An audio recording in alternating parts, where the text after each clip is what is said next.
Welcome back to the Bible in a Year. This is an amazing way to connect with God and hear from Him through His Word. Today is Genesis chapters 25, 26, and 27. I hope you are blessed by this daily series. Come back each day and see the amazing result of making God's Word part of your daily routine. Genesis 25. Abraham had taken another wife, whose name was Keturah. She bore him Zimran, Jokshan, Medan, Midian, Ishbak, and Shua. Jokshan fathered Sheba and Dedan. The sons of Dedan were Asherim, Letishim, and Lumim. The sons of Midian were Ephah, Epher, Hanok, Abidah, and Eldah. All these were the children of Keturah. Abraham gave all he had to Isaac. But to the sons of his concubines Abraham gave gifts, and while he was still living, he sent them away from his son Isaac, eastward to the east country. These are the days of the years of Abraham's life, 175 years. Abraham breathed his last and died in a good old age, an old man and full of years, and was gathered to his people.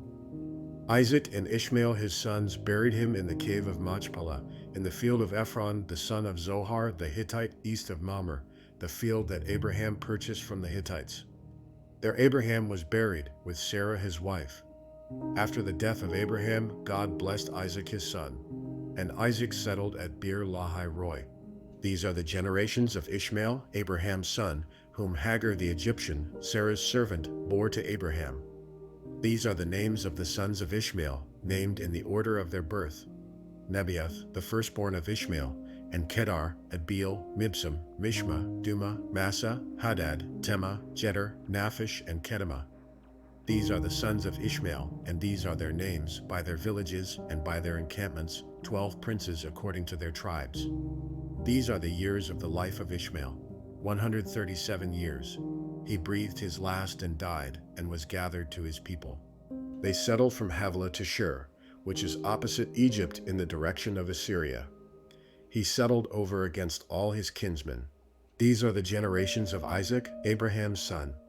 Abraham fathered Isaac, and Isaac was 40 years old when he took Rebekah, the daughter of Bethuel the Aramean of Paddan Aram, the sister of Laban the Aramean, to be his wife. And Isaac prayed to the Lord for his wife, because she was barren. And the Lord granted his prayer, and Rebekah his wife conceived. The children struggled together within her, and she said, "If it is thus, why is this happening to me?"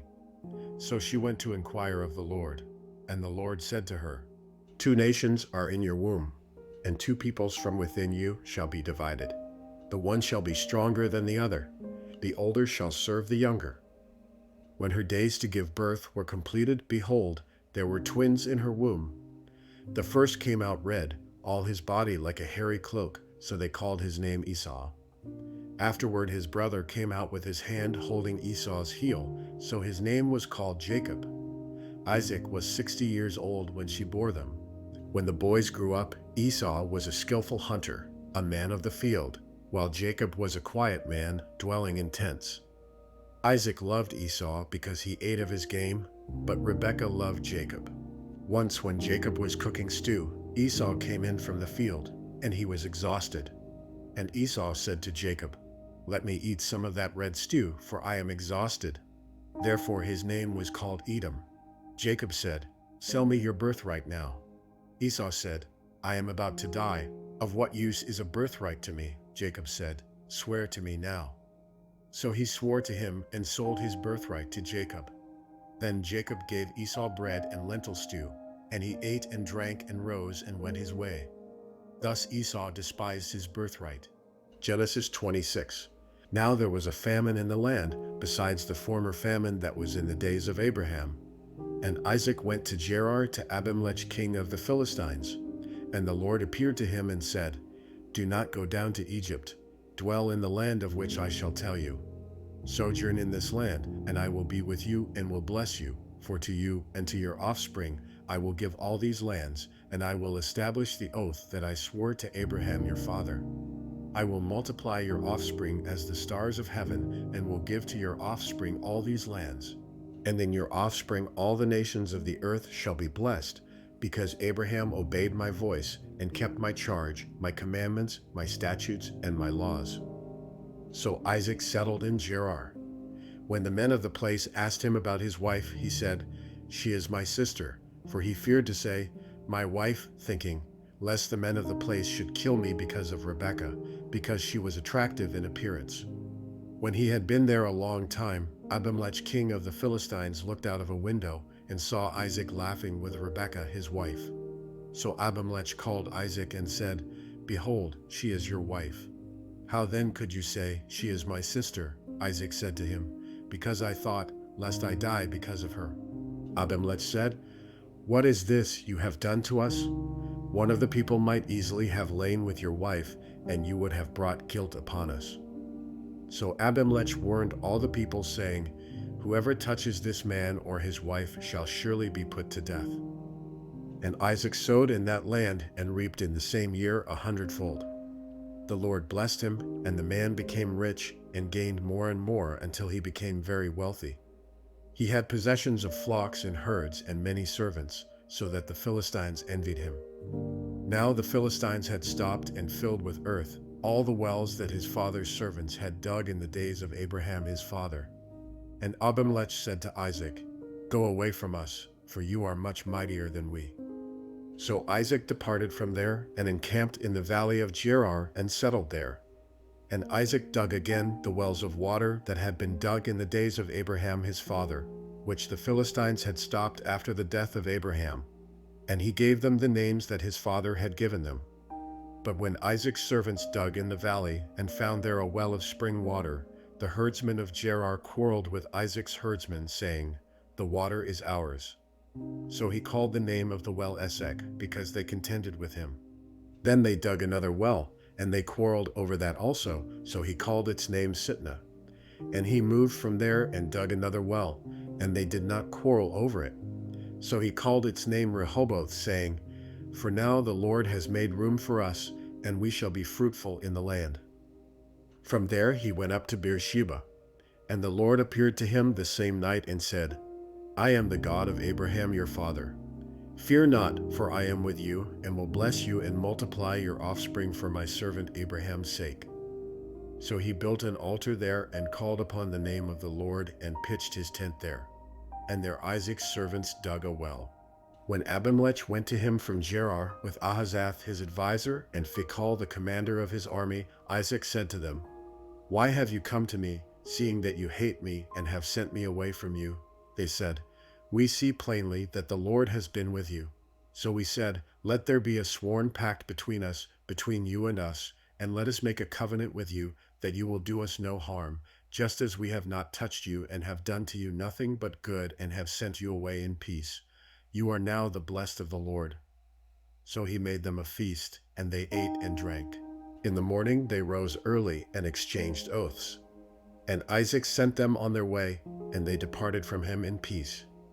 That same day Isaac's servants came and told him about the well that they had dug and said to him, "We have found water." He called it Sheba. Therefore the name of the city is Beersheba to this day. When Esau was 40 years old, he took Judith the daughter of Beeri the Hittite to be his wife, and Basemath the daughter of Elon the Hittite, and they made life bitter for Isaac and Rebekah. When Isaac was old and his eyes were so weak that he could no longer see, he called for Esau his older son, and said to him, "My son." "Here I am," he answered. Isaac said, "I am now an old man and don't know the day of my death. Now then, get your equipment, your quiver and bow, and go out to the open country to hunt some wild game for me. Prepare me the kind of tasty food I like and bring it to me to eat, so that I may give you my blessing before I die." Now Rebekah was listening as Isaac spoke to his son Esau. When Esau left for the open country to hunt game and bring it back, Rebekah said to her son Jacob, "Look, I overheard your father say to your brother Esau, 'Bring me some game and prepare me some tasty food to eat, so that I may give you my blessing in the presence of the Lord before I die.' Now, my son, listen carefully and do what I tell you. Go out to the flock and bring me 2 choice young goats, so I can prepare some tasty food for your father, just the way he likes it. Then take it to your father to eat, so that he may give you his blessing before he dies." Jacob said to Rebekah his mother, "But my brother Esau is a hairy man, while I have smooth skin. What if my father touches me?" I would appear to be tricking him and would bring down a curse on myself rather than a blessing. His mother said to him, "My son, let the curse fall on me. Just do what I say. Go and get them for me." So he went and got them and brought them to his mother, and she prepared some tasty food just the way his father liked it. Then Rebekah took the best clothes of Esau, her older son, which she had in the house, and put them on her younger son Jacob. She also covered his hands and the smooth part of his neck with the goatskins. Then she handed to her son Jacob the tasty food and the bread she had made. He went to his father and said, "My father?" "Yes, my son," he answered. "Who is it?" Jacob said to his father, "I am Esau, your firstborn. I have done as you told me. Please sit up and eat some of my game so that you may give me your blessing." Isaac asked his son, "How did you find it so quickly, my son?" "The Lord your God gave me success," he replied. Then Isaac said to Jacob, "Come near so I can touch you, my son, to know whether you really are my son Esau or not." Jacob went close to his father Isaac, who touched him and said, "The voice is the voice of Jacob, but the hands are the hands of Esau." He did not recognize him, for his hands were hairy like those of his brother Esau, so he proceeded to bless him. "Are you really my son Esau?" he asked. "I am," he replied. Then he said, "My son, bring me some of your game to eat, so that I may give you my blessing." Jacob brought it to him, and he ate, and he brought some wine, and he drank. Then his father Isaac said to him, "Come here, my son, and kiss me." So he went to him and kissed him. When Isaac caught the smell of his clothes, he blessed him and said, "Ah, the smell of my son is like the smell of a field that the Lord has blessed. May God give you heaven's dew, and earth's richness, an abundance of grain and new wine. May nations serve you, and peoples bow down to you. Be Lord over your brothers, and may the sons of your mother bow down to you. May those who curse you be cursed, and those who bless you be blessed." After Isaac finished blessing him, and Jacob had scarcely left his father's presence, his brother Esau came in from hunting. He too prepared some tasty food and brought it to his father. Then he said to him, "My father, please sit up and eat some of my game, so that you may give me your blessing." His father Isaac asked him, "Who are you?" "I am your son," he answered, "your firstborn Esau." Isaac trembled violently and said, "Who was it then that hunted game and brought it to me? I ate it just before you came, and I blessed him, and indeed he will be blessed." When Esau heard his father's words, he burst out with a loud and bitter cry and said to his father, "Bless me too, my father." But he said, "Your brother came deceitfully and took your blessing." Esau said, "Isn't he rightly named Jacob? This is the second time he has taken advantage of me. He took my birthright, and now he's taken my blessing." Then he asked, "Haven't you reserved any blessing for me?" Isaac answered Esau, "I have made him lord over you, and have made all his relatives his servants, and I have sustained him with grain and new wine.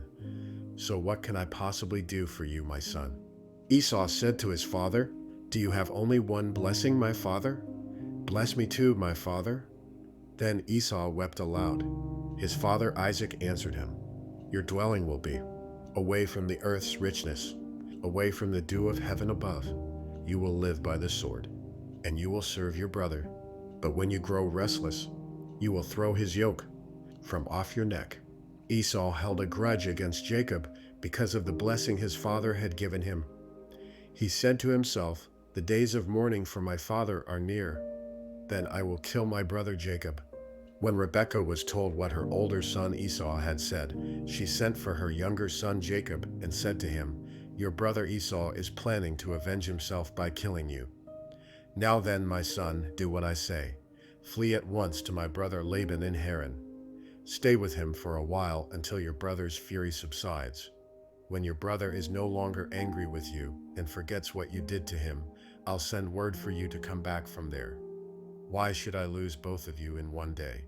Then Rebekah said to Isaac, "I'm disgusted with living because of these Hittite women. If Jacob takes a wife from among the women of this land, from Hittite women like these, my life will not be worth living." So Isaac called for Jacob and blessed him.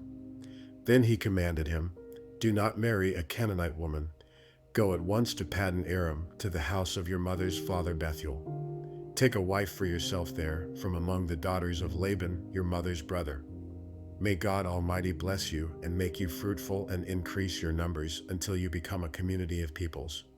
May He give you and your descendants the blessing given to Abraham, so that you may take possession of the land where you now reside as a foreigner, the land God gave to Abraham. Then Isaac sent Jacob on his way, and he went to Paddan Aram, to Laban son of Bethuel the Aramean, the brother of Rebekah, who was the mother of Jacob and Esau.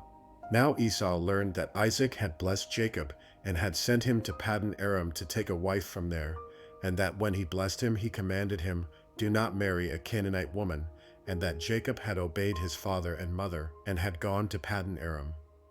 Esau then realized how displeasing the Canaanite women were to his father Isaac, so he went to Ishmael and married Mahalath, the sister of Nebaioth and daughter of Ishmael son of Abraham, in addition to the wives he already had. Jacob left Beersheba and set out for Haran. When he reached a certain place, he stopped for the night because the sun had set. Taking one of the stones there, he put it under his head and lay down to sleep. He had a dream in which he saw a stairway resting on the earth, with its top reaching to heaven, and the angels of God were ascending and descending on it. There above it stood the Lord, and he said, "I am the Lord, the God of your father Abraham and the God of Isaac. I will give you and your descendants the land on which you are lying. Your descendants will be like the dust of the earth, and you will spread out to the west and to the east, to the north and to the south. All peoples on earth will be blessed through you and your offspring. I am with you and will watch over you wherever you go, and I will bring you back to this land. I will not leave you until I have done what I have promised you." When Jacob awoke from his sleep, he thought, "Surely the Lord is in this place, and I was not aware of it." He was afraid and said, "How awesome is this place! This is none other than the house of God. This is the gate of heaven." Early the next morning, Jacob took the stone he had placed under his head and set it up as a pillar and poured oil on top of it. He called that place Bethel, though the city used to be called Luz. Then Jacob made a vow, saying, "If God will be with me and will watch over me on this journey I am taking, and will give me food to eat and clothes to wear, so that I return safely to my father's household, then the Lord will be my God, and this stone that I have set up as a pillar will be God's house, and of all that you give me I will give you a tenth." Thank you for joining me on this amazing journey of the Bible in a year. I am blessed and so thankful to read along with you. If this video was a blessing to you, then consider subscribing to this channel. See you tomorrow. God bless.